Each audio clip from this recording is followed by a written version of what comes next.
안녕하세요. 비움과 체험으로 건강을 이야기하는 한의사 박경수입니다.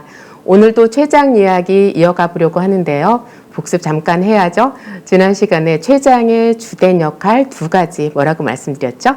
자, 소화 요소를 만들어서 분비한다. 두 번째는 인슐린을 분비해서 혈당을 조절한다. 그래서 소화 요소를 낭비하고 인슐린을 낭비하는 그런 음식들을 먹지 않는 것이 좋다. 이렇게 말씀을 드렸고요. 그리고 오늘은 이 췌장에 좋은 음식 소개해 드린다고 했는데요. 자, 지금부터 말씀드리도록 하겠습니다.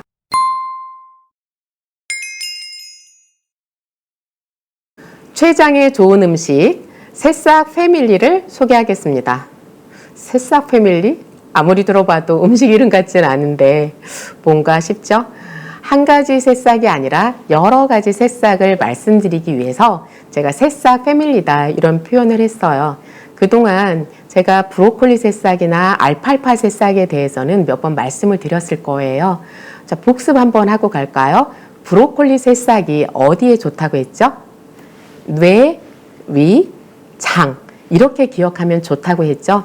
우울 또는 불면, 불안 이런 증상이 있다든지 이럴 때는 뇌에서의 어떤 호르몬 분비가 조절이 잘 안 되는 경우죠. 또는 치매나 파킨슨이 염려가 된다. 아니면 자폐라든지 아니면 주의가 좀 산만하다든지 이럴 때에 뇌에 염증이 있는 것이라서 그것을 걷어내는 역할을 해줄 때 이 브로콜리 새싹이 해줄 수 있다. 이런 말씀 드렸고요. 그리고 식도염이나 위염 여기에 도움을 줄 수 있고 위에서의 어떤 헬리코박터 파이로류균을 억제해서 위암을 예방해주는 그런 효과가 있다. 그러면서 유방암 예방에도 도움을 준다. 그리고 식이섬유가 풍부해서 장에 들어가서 그 유익균의 어떤 생성을 도와주고 변비나 설사가 생기지 않도록 예방해주는 그런 역할을 할 수 있다. 이렇게 기억을 하시면 돼요. 뇌, 위, 장 이렇게 작용할 수 있는 것 브로콜리 새싹 말씀을 드렸는데요. 그런데 이 브로콜리 새싹만 드시게 했더니 이것이 좀 알싸한 맛이 있어서 이게 목을 넘길 때의 그 매운 느낌 이런 것 때문에 드시기 힘들어하는 분들이 간혹 계시더라고요. 그래서 어떻게 하면 먹기 좋으면서 효능은 유지가 아니라 오히려 좀 더 좋게 만들 수 없을까 이런 고민을 제가 하게 됐어요. 그래서 탄생한 것이 짜잔 이거예요. 그래서 이것은 제가 좀 대놓고 자랑을 하고 싶어서 들고 나왔는데요. 온썰파이브, 온이라는 것은 내 속을 따뜻하게 또는 편안하게 풀어줄 수 있는 그런 제품이다 해서 온을 붙였고요. 그리고 썰포라판이 들어있으면서 5가지의 원료로 만든 것이다. 그래서 파이브 이렇게 이름을 지었어요. 자, 그러면 여기에 들어있는 원료가 무엇이 들어갔는지 한번 소개해 보도록 할게요. 좀 전에 제가 브로콜리 새싹 말씀드렸죠. 그 다음으로 사용한 것이 적양배추예요. 그래서 췌장에 좋은 음식 이렇게 검색을 해보면 양배추가 굉장히 많이 뜰 거예요. 그래서 양배추는 기본적으로 그 브로콜리와 마찬가지로 이 설포라판 함량이 많이 들어있으면서 그러니까 십자화과 식물이거든요. 십자화과 식물들은 전부 다 설포라판이 들어있어요. 그러면서 인돌3카비놀이라는 성분이 들어있어서 유방암 예방 효과가 더 탁월한 것으로 알려져 있고요. 그 외에도 그 양배추에는 비타민 U나 비타민 K가 기본적으로 들어있어요. 비타민 U가 어디에서 유래된 건지 아시죠? 위에 염증이 있거나 궤양이 있는 것을 치료해준다 해서 비타민 U잖아요. 그런데 그 비타민 U가 많이 들어있어요. 그리고 양배추는 식이섬유가 굉장히 풍부해서 어떤 포만감을 유지해서 우리가 어떤 단 음식들을 많이 먹을 수 없게 이렇게 만들어주는 역할도 하고요. 그리고 염증을 예방을 하기 때문에 어떤 췌장에 염증이 안 생기게 하고 그리고 혈당을 조절하는 데 있어서도 큰 도움을 주게 돼요. 또 이제 식이섬유가 장에 들어가서 브로콜리처럼 이렇게 장 기능을 원활하게 하는 그런 역할도 하게 되는데요. 그런데 양배추보다는 양배추 새싹에는 조금 더가 아니라 훨씬 더 많은 영양을 담을 수 있겠죠. 그래서 양배추 새싹을 키워봤어요. 근데 양배추도 그냥 양배추가 아니라 적양배추, 이왕이면 안토시아닌이 들어가 있는 적양배추를 쓰는 것이 더 좋겠다 이런 생각이 들어서 이렇게 싹을 키웠는데 여전히 그 새싹에도 약간의 붉은 기운이 남아있죠. 자, 이렇게 준비를 해봤고요. 그리고는 대놓고 빨간 새싹이 있네요. 이게 뭐냐면 정무 새싹이에요. 그래서 정무라는 거 그 빨간 무 아시죠? 그것을 싹을 틔웠는데 이렇게 새싹도 빨갛고 색이 이쁘네요. 자, 그러면 여기 정무 새싹에는 당연히 안토시아닌이라는 그런 그 파이토케미칼이 굉장히 많이 들어있겠죠. 그런데 제가 이 정무를 쓴 의도는 그 무 씨앗이 한약재 명으로는 라복자 또는 레복자라고도 하는데요. 소화가 안 되는 분들의 처방을 할 때 이 라복자를 많이 사용을 하게 돼요. 그리고 소화 안 되는 분들은 무나무를 많이 먹어라 이런 얘기도 하잖아요. 그만큼 무가 소화가 굉장히 잘 되는데 무는 그 뿌리뿐만이 아니라 잎사귀 그죠? 시래기로도 많이 쓰죠. 잎사귀도 좋고 이 씨앗에도 이 소화 요소가 많이 들어 있어서 이 씨앗을 약으로도 저희가 쓰는데요. 그래서 이 무를 싹을 틔우면 그 씨앗에 있는 영양을 극대화해서 하면서 그리고 새싹이 가지는 어떤 미네랄들을 충분히 보강할 수 있으니 좋겠다 이런 생각이 들어서 이렇게 정무를 좀 싹을 틔워봤고요. 그 다음으로 들어간 것이 알팔파 새싹이에요. 알팔파라는 것은 모든 식물의 아버지 이런 뜻을 가지고 있어요. 그만큼 모든 식물을 대표할 수 있을 정도로 어떤 영양을 충분히 담고 있다 이런 뜻일 텐데요.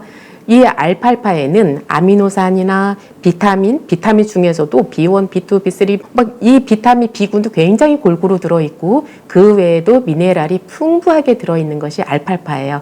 그래서 경주마들이 이 알팔파를 충분히 먹고 달리면 잘 지치지 않는다 이런 이야기들도 하고요. 그리고 이유 없이 이렇게 아파서 병원 가서 검사해 보면 별 이상이 없는데 이유 없이 자꾸 지치고 누우려고 할 때 이 알팔파를 이렇게 이제 가루내서 이렇게 먹이면 그러면 그 동물들이 힘을 내는 이런 경우들도 굉장히 많아요.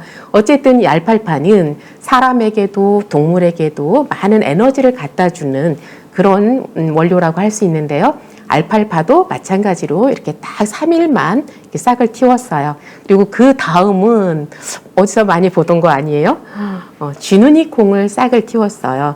그래서 쥐눈이 콩을 싹을 틔웠을 때에는 어떻게 보면 콩나물이에요. 그쵸? 근데 콩나물 우리가 흔히 먹는 것처럼 이렇게 길게 키운 것이 아니라 딱 3일만 키운 거예요. 마찬가지로. 그래서 쥐눈이 콩을 싹을 틔웠을 때는 그 쥐눈이 콩이 가지고 있는 영양을 일부 가지고 있으면서 싹을 틔우면서 새로운 또 미네랄들이라든지 비타민이 많이 생성이 되게 되죠. 자, 이렇게 해서 좀 더 많은 영양을 담으려고 제가 애를 쓴 것이 이 온설파이브다. 이렇게 생각을 하시면 될 것 같아요. 자, 이렇게 제가 5가지 적양배추, 정무, 알팔파, 그리고 브로콜리, 쥐눈이콩 새싹 이렇게 5가지를 이용해서 온설파이브를 만들었는데요. 그런데 왜 굳이 이렇게 새싹을 이용했을까? 이 부분에 대한 이야기를 제가 좀 더 진행해 보도록 하겠습니다. 매원하시는 분들 중에 아침에 뭘 드세요? 그러면 양배추, 당근, 사과 이런 것들을 갈아서 드신다고 하는 분들이 굉장히 많으세요. 또 어떤 분들은 브로콜리를 삶아서 같이 이렇게 갈아서 드신다. 이런 이야기를 하시는 분들도 많은데요. 그런데 우리가 양배추, 브로콜리, 당근, 사과 이거를 갈아서 먹는다고 했을 때 얼마나 많이 먹을 수 있을까요? 이런 것들을 갈아서 이렇게 먹을 때는 지금 내 몸에 영양이 부족해서 그걸 어떻게 해서든지 극복을 해보기 위해서 드시는 건데 그런데 지금 자체로 또 많이 먹을 수 없는 몸이기도 하고 그러다 보니 내가 삶고 갈아서 먹는다 하더라도 그걸 먹을 수 있는 한계가 있단 말이에요.